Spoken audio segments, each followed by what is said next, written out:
तो यशोदा मैया बड़ी साधु सेवी थी, देखा द्वार पर एक साधु आए, बड़ी खुश हुई, उठ के आई, लगा कोई महात्मा जी आए होंगे बढ़िया भगवा पहन करके एकदम खड़ाऊं बड़ाऊं धारण करके, पर ये क्या, ये तो महाराज ऊपर से नीचे तक मुंडों की माला बागंबर धारण किए हुए, सांप सपूरे लटकाए। मैया तो देख करके एकदम घबरा गई, दूर से ही बाबा को हाथ जोड़ के प्रणाम किया। ज्यादा ने ढोरे गए चरण छूने तो एक आध दिन के गले में तो उतर के हम पे ना चढ़ जाए।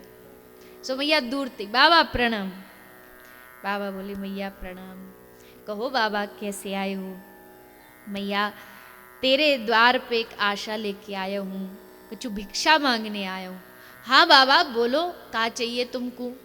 भोजन पाओगे? अरे मैया ना, भोजन की मुझको आवश्यकता नहीं, मैं अल्पाहारी हूँ। अच्छो बाबा, तो कहा लोगे? राशन पानी कछु बांध के दे दूं, कछु अन्न कछु सब्जी कुछ फल बांध के दे दूं, ले जाओ जहाँ पानो वहाँ पा लीजो। ना मैया, बाकी भी इच्छा नहीं। अच्छो तो कछु धन, कुछ सोनो चांदी, कुछ हीरा जवाहरात दे दूं? ना मैया, वो भी ना चाहिए। तो कहा चाहिए बाबा? एक कुटिया बनवा दूं तू कहे तो, या ब्रज में?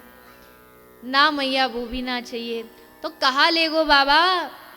ले मैया, मैं ऐसो बाबा जी ना हूँ जो धन दौलत की आशा लेके तेरे पास आया हूँ। मोको कहा, मुझे देख के लग रहा हो मोको सोने चांदी की जरूरत है? मुझे ना चाहिए मैया। तो कहा चाहिए बाबा तो को? बोले मोकू एक बार अपने लाला के दर्शन करवाए दे, एक बार अपने छोरा को मोड़ो दिखाए दे। मैं वाकई दर्शन करने मैया बड़ी दूर ते आयो हूँ, बड़ी आशा लेके आया हूँ कि मैया मुँह को निराश करके नहीं भेजेगी। मैया बोली, कहा कही बाबा तेने, तू मेरे लाला के दर्शन करने आयो है? हाँ मैया, लाला के दर्शन करवा दे। मैया बोली, खबरदार बाबा दोबारा कही तो बाबा जो चाहे वो इच्छा पूरी कर दूंगी तेरी। तू कहे तो सोने के तेरे खड़ाऊ बनवा दूं, पर बाबा जो तू मांग रहे हो है ना, सो तो नहीं दूंगी मैं। लाला के दर्शन कैसे करवा दूं? मो ब्रज की 80 बरस की डोकरी है तो ये देख के डर लग रहे हो है, तो मेरे छोरा का हाल होगो? मैं नहीं दर्शन करवाऊंगी। अरे मैया, पर मोको तो वो चाहिए ही ना ना जो तू दे रही है, जो मो चाहिए वो तू दे ही नहीं रही। क्षमा करो बाबा, पर ये इच्छा मैं पूरी ना कर सकूं। पहले तो प्यार प्यार में बात हुई, दोनों में निवेदन में बात हुई, पर जब बाबा ने देखी कि टेढ़ी डोकरी है ऐसे न मानेगी, तो बाबा बोले मैया देख लीजो, तुम वो कुछ जाने ना है, मैं बड़ो हटी बाबा हूं। मैया बोली, बाबा तू भी मो कुछ जाने ना है, मैं बड़ी हटी डोकरी हूं। अगर तू जिद्दी है तो मैं भी पक्की जिद्दी हूं। बाबा बोले, मैया अपने छोरा को घर में दुबका के रखेगी का? नहीं निकालेगी कभी बाहर?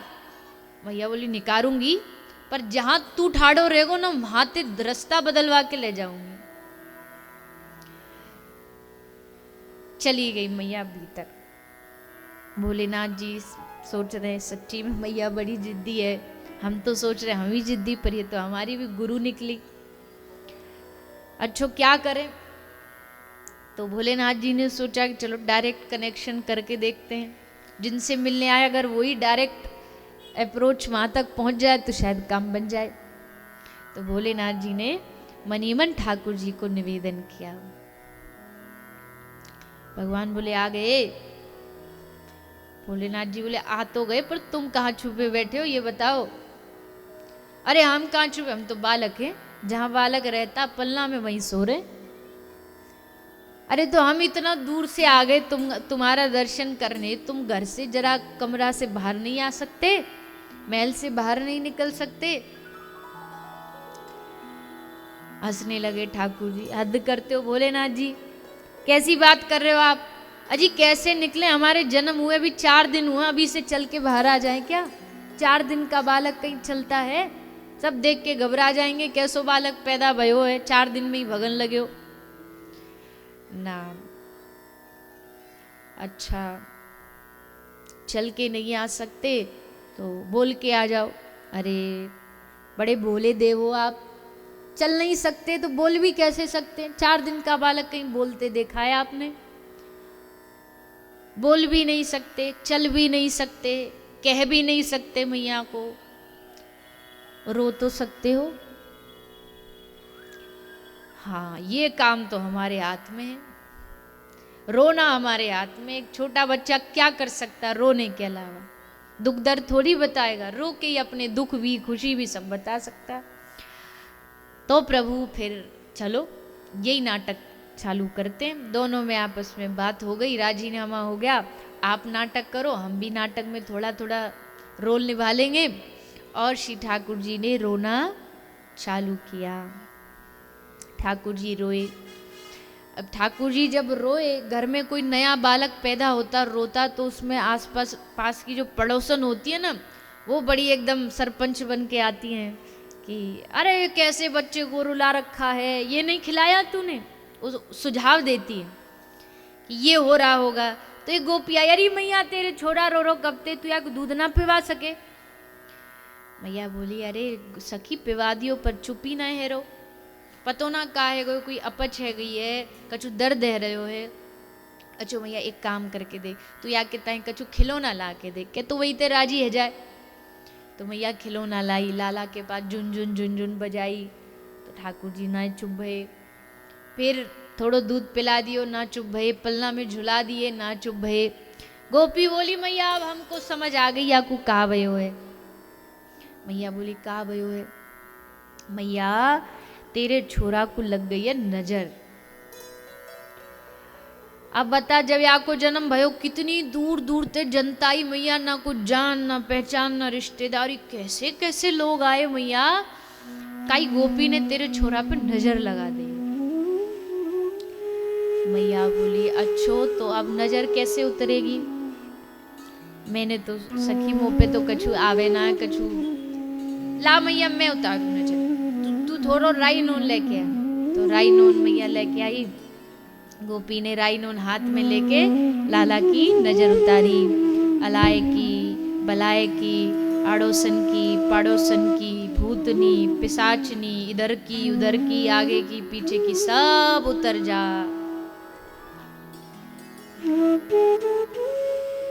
तो नजर उतारी। अब नजर उतार के सोची लाला चुप है जाएगो, तो महाराज जी तो उल्टी नजर उतर गई और डबल रोने लग गई। ज्यादा रोए तो गोपी बोली मैया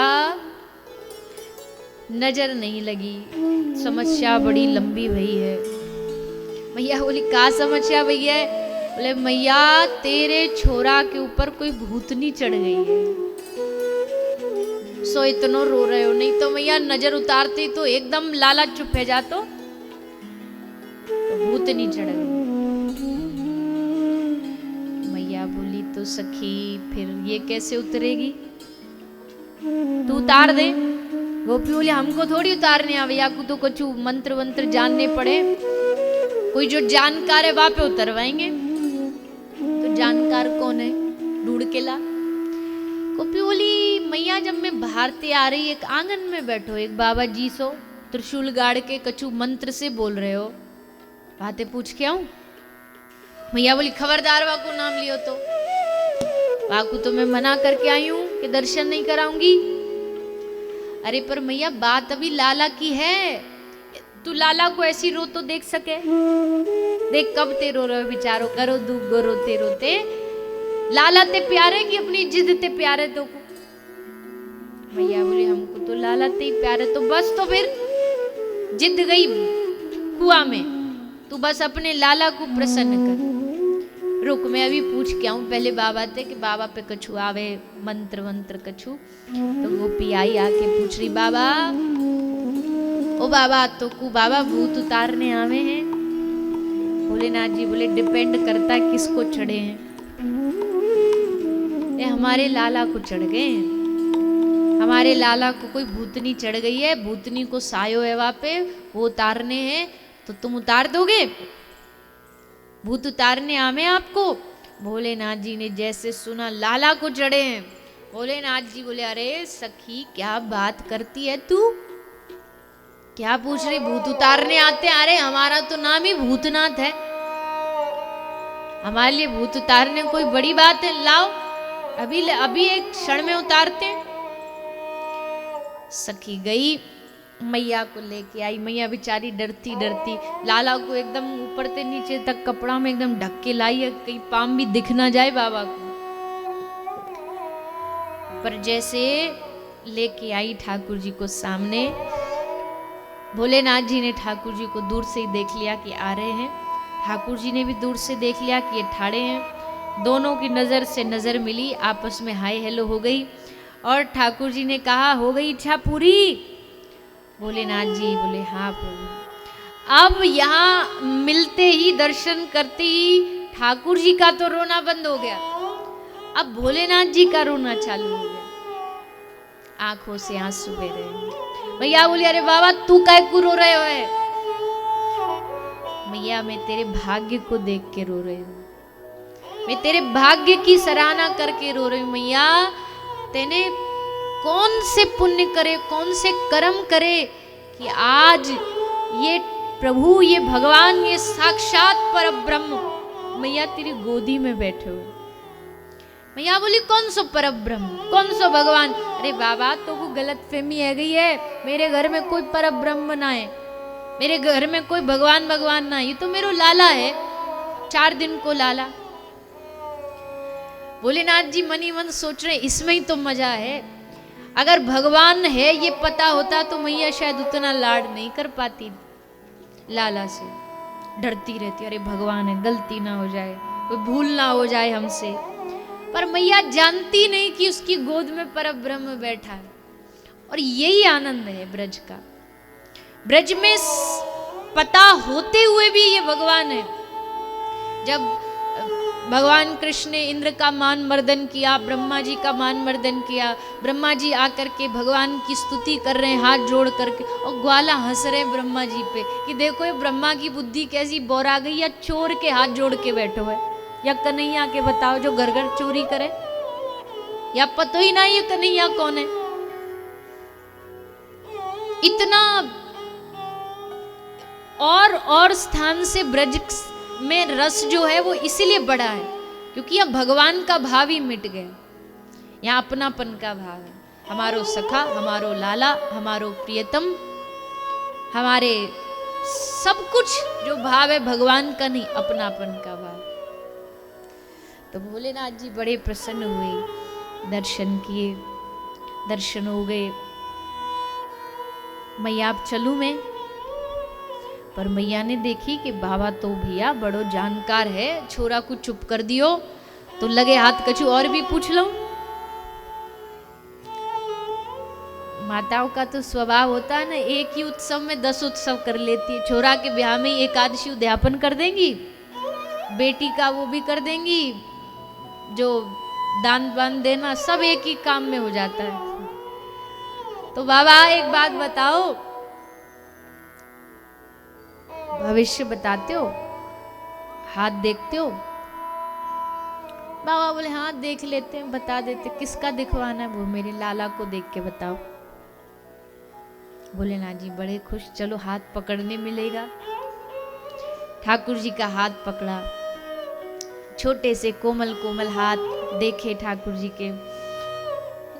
अरे मैया, हाँ क्या भविष्य है तेरे छोरा को, मैया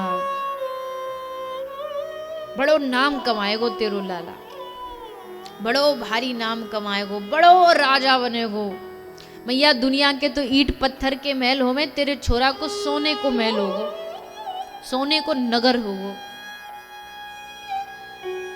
मैया कालिया के फन पे खड़े होके नाचेगो। मैया बोली बाबा इतनी सारी बात तेने आके भविष्य की बता दी, पर काम की तो एक बात ना बताई तेने, मेरे काम की। बाबा बोले मैया तेरे काम की कौन सी बात है?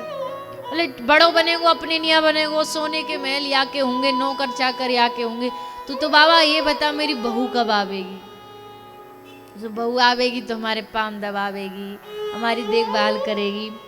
और बहू आवेगी कि ना आवेगी कि यू कारो ऐसे ही रेगो क्वारो।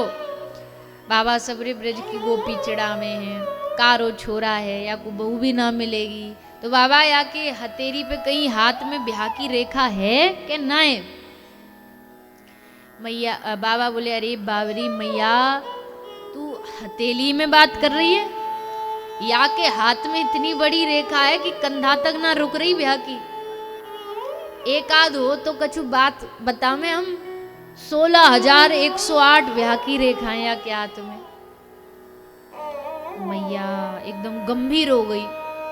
बाबा बोले का हो, अभी तो बड़ी कह रही ब्याह होगा, बहू आएगी कि ना, अब काय कुछ सोच में पड़ गई। ये बाबा सोच रही हूँ। बाबा दिवाली वाले दिन ये सबरी एक संग आ गई मेरे पाम छीने तो 16,108 बहू सबरी इकट्ठी आ गई तो मेरी क्या हालत होगी। अरे बाबा कैसी बात कर रहे हो, 16,108 बहू हुए काई की दुनिया में। बूढ़ी हूं, पढ़ी लिखी ना हूं, पर बावरी ना हूं, 16,108 बहू मैं ना मानू, ऐसे काई के इतने ब्याह हो में। बाबा बोले मैया मत मान, भविष्य तो भविष्य। मैया ने सोची बाबा ऐसी वैसे ही मार रहे हो, मजाक कर रहे हो। मैया को कहा पतो ये सब सत्य होवेगी। अरे बाबा एक काम और, एक अंतिम प्रार्थना और। हाँ मैया बोल। बाबा देख मेरो लाला रोयो तेने आते एकदम चुप कर दियो। बाबा तू जो कहे वो कर दू, तेरो एक बड़ो सो महल बनवा दू, पर बाबा तू या ब्रज ते बाहर मत जाइयो, यही ब्रज में ही आसपास रहियो। जब जब लाल को नजर लगे तो तब तब दर्शन दीजे। जब मेरे छोरा पे कचू होगी आपत्ति विपत्ति में तो ही को बुला लूंगी। बाबा बोले ठीक है मैया, मैं आप ब्रज ते कभी बाहर नहीं जाऊंगा। और बाबा भोलेनाथ इसी ब्रज में गोपेश्वर, कामेश्वर, चक्रेश्वर, भूतेश्वर अलग अलग रूपों में ब्रज में ही विराजमान हो गए। कभी ब्रज छोड़ के बाबा भोलेनाथ जी गए नहीं। आज भी कहीं भी लीला होती है ठाकुर जी की, रास लीला हो, महारास लीला हो, तो भोलेनाथ जी ब्रज में ही रह करके उसका दर्शन करते हैं, लीला का रस लेते हैं। और भोलेनाथ जी नहीं, जितने देवी देवता हैं सब ब्रज में अलग अलग अपना स्थान पकड़ के बैठे हैं। लक्ष्मी जी बैठी हैं तालवन में, भगवान शनिदेव बैठे हैं कोकिलावन में, अनेक ऐसी देवी देवता हैं जो अलग अलग ब्रज के स्थानों में विराजमान हैं। ब्रह्मा विष्णु महेश तीनों ब्रज में रहते हैं पर्वत बन के।